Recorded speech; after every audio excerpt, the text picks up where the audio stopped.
Present Ram Charan look మాత్రం అంటే కొన్ని టైమ్స్లో బయటపడింది, బట్ గేమ్ చేంజర్ ప్రమోషన్స్కి వచ్చినప్పుడు ఆయన లుక్ చాలా డిఫరెంట్ ఉండింది. బట్ ఇప్పుడు చూస్తే మాత్రం అదేంటి ఇన్ని రోజులు డిఫరెంట్ ఉన్నారే, ఇప్పుడు డిఫరెంట్ ఉన్నారన్న ఫీలింగ్ అయితే తెప్పిస్తున్నారు అనమాట. ప్రజెంట్ ఆయన లుక్ మాత్రం చాలా అంటే చాలా రా అండ్ రస్టిక్గా ఉంది. ఆయన బియర్డ్ కానివ్వండి, చెవులకు కమ్మలు కానివ్వండి, but everything is like wow అనే విధంగా ఉన్నాయి. సో మరి RC16ని బాగా వేరే లెవెల్లో ప్లాన్ చేసినట్టు తెలుస్తుంది, మీరేమంటారు?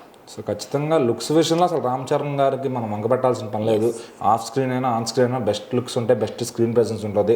అలా ఉంది కాబట్టే ఈరోజు ఆయన స్టార్ హీరో లిస్ట్లో టాప్ 1 నుంచి 5 ప్లేస్లో ఏదో ఒక దాంట్లో ఉంటున్నారనమాట. సో మరి ఆ లుక్స్ గురించి అసలు దాని గురించి డిస్కషన్ అవసరం లేదు.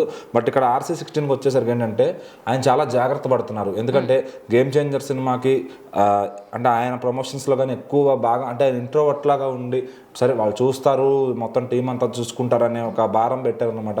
బట్ అందరూ ఎండ్ ఆఫ్ ద డే వచ్చేసరికి మంచి సినిమాని తీసుకెళ్ళి ఒక గంగలో పోసినట్టు అయింది. దానిపైన రివ్యూస్ రానివ్వకుండా ఆపలేకపోయారు. అట్లానే HD వచ్చిన రోజు కూడా రియాక్షన్ అవ్వలేదు. ఎందుకంటే రామ్ చరణ్ గారు మాట్లాడకపోతే అటు టీం కూడా ఏం మాట్లాడలేదు. ఆయన సైలెంట్గా ఉన్నారని టీం అంతా సైలెంట్గా ఉండి అంటే చేసి అంటే 3 ఏళ్ల కష్టం అంతా వేస్ట్ అయిపోయింది అన్నట్టుగా జరిగింది అనమాట. సో మరి అంత టైం వేస్ట్ చేయడం ఇప్పుడు ఈసారి ఏంటంటే చాలా జాగ్రత్తగా వెళ్తున్నారు. మంచి స్ట్రాంగ్ టీంని ఏర్పాటు చేసుకుని ఆ సినిమా దాని పట్ల అబ్జర్వేషన్ ఏంటి. బుచ్చి గారు కూడా చాలా స్ట్రాంగ్గా ఉన్నారు. ఒక 7-8 నెలల్లో షూటింగ్ అయితే పూర్తి చేసి కుదిరితే 2025 ఎండింగ్ లోపే సినిమా రిలీజ్ చేయాలని ప్లాన్లో ఉన్నారు. సో మరి ఈయన పర్ఫెక్ట్గా డేట్స్ ఇచ్చేసి సినిమా షూటింగ్ చేస్తే కనుక అది ఇయర్ ఎండ్ లోపే రావచ్చు.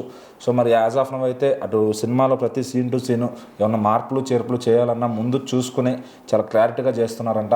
ఎందుకంటే గేమ్ చేంజర్లో జరిగిన తప్పులు ఇక్కడ ఎడిటింగ్ లోపంలో కానీ అట్లానే రివ్యూస్ విషయంలో కానీ బయటకు ఏది తప్పు రాకుండా ముందు నుంచి కూడా దీనికి ఒక స్ట్రాంగ్ బజ్ క్రియేట్ అయ్యేలాగా ప్రొడ్యూసర్స్ అందరితో కూర్చుని అందరితో కూడా మాట్లాడారని తెలుస్తుంది.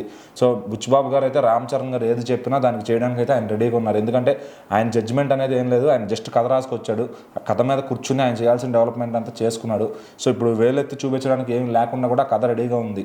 సో షూటింగ్ అయితే జరుగుతుందన్నమాట. అది ఒక 6 months కంప్లీట్ అయిపోద్దని ఆయన చాలా కాన్ఫిడెంట్గా ఉన్నారు. మరి రామ్ చరణ్ గారు ఇచ్చే డేట్స్ బట్టి కూడా కొంచెం లేట్ అవ్వచ్చు. మరి ఆయనకి ఎందుకంటే ఇప్పుడు ఆ పాప అది అని చెప్పి ఇంట్లో స్పెండ్ చేయడానికి ఎక్కువ ఇష్టపడుతున్నారు ఆయన కానీ ఫాస్ట్గా సినిమాలు చేయగలిగితే ఖచ్చితంగా బుచ్చిబాబు గారితో అయినా మంచి ఒక 1000 కోట్లు దాటే సినిమా ఈజీగా కొట్టచ్చు. ఆ క్యాపబిలిటీ ఉండి ఆ జాగ్రత్త లేకపోవడం వల్లే లాస్ట్ టైం ఫెయిల్ అయిందనమాట. ఈసారి లుక్స్ కానీ ఏ విషయంలో అయినా బిగినింగ్ నుంచి ఇంకా సినిమా స్టార్ట్ ఒక లుక్ కూడా రాకముందు నుంచే ఇంత రేంజ్ బజ్ ఉందంటే రేపు March 27 ఫస్ట్ లుక్ వస్తుంది. ఇంకా అక్కడితో మొత్తం పాత రికార్డ్స్ ఎవరెవరైతే అంటే అందరికీ చర్మగీతం పాడేయచ్చు అని చెప్పొచ్చు. అంటే ఇప్పుడు మనం ఒక సినిమా గురించి బజ్ క్రియేట్ చేయాలంటే అది ఆయనకి పెట్టింది పేరు అనమాట. రామ్ చరణ్ నుంచి ఆయన ఫ్యాన్స్ చాలా ఎక్స్పెక్ట్ చేస్తారు. బుచ్చిబాబు దానికి తగ్గట్టుగా చేస్తున్నప్పటికి కూడా అంటే ఈ లుక్ అంటే మన గేమ్ చేంజర్లో ఆయన 90% ఆఫ్ ద రామ్ చరణ్ లుక్స్ని వాడేసుకున్నప్పటికి కూడా సినిమా హిట్ అవ్వకపోవడం వల్ల లుక్స్ అన్ని క్యాప్చర్ కాలేకపోయినాయి. బట్ ఈ లుక్ చూస్తే కొంచెం రగడ్ లుక్ అంటే కొంచెం ఏదో ఫైట్ చేసే ఒక వారియర్ లాగా కనిపిస్తూ ఉన్నారు. సో ఏమి ఎక్స్పెక్ట్ చేయొచ్చు స్టోరీ నుంచి ఆయన దగ్గర నుంచి? ఖచ్చితంగా ఇది ఒక మట్టి సినిమా లైక్ మనం రంగస్థలం చూసాం అదే కైండ్ ఆఫ్ లో ఒక విలేజ్ రా అండ్ రస్టిక్ ఫిల్మ్ అనమాట. సో మళ్ళీ ఈ సినిమా తర్వాత ఇప్పుడు రంగస్థలం తర్వాత ఎలాగైతే విలేజ్ ఓరియంటెడ్ మూవీస్ పెరిగినాయో ఈ సినిమా తర్వాత ఇలాంటి కైండ్ ఆఫ్ జానర్ ఫిల్మ్స్ అనే ఇలా కూడా చేయొచ్చా అనే విధంగా అయితే ఒక స్పోర్ట్స్ డ్రామాలు మన వాళ్ళు చాలా తక్కువ చేస్తూ ఉంటారు. ఇది స్పోర్ట్స్ డ్రామా అని క్లారిటీగా తెలుస్తుంది. బట్ అది ఏ జోనర్లో ఉంటుంది, ఏ స్పోర్ట్కి సంబంధించి కొంతమంది కబడ్డీ అంటున్నారు, కొంతమంది ఏదో లెగ్ ఇంజరీ ఉంటుంది కానీ ట్రైనింగ్ ఇస్తారంటున్నారు. అది అసలు ఎట్లాంటిది అయితే దంగలనే కాదు ఇప్పుడు మన దగ్గర స్పోర్ట్స్ డ్రామాలు ఎందుకు రావు, ఇక్కడ దీని తర్వాత నుంచి స్పోర్ట్స్ డ్రామాలు కూడా తీయొచ్చు అని చెప్పి ఇప్పుడు సినిమా టైటిల్ కూడా పెద్ది అని ఒక టాక్లో ఉంది. పెద్ది అంటే స్కిన్ ఉంటుంది కదా, సో దానికి సంబంధించిన పేరుని కూడా పెద్ది అంటారంట.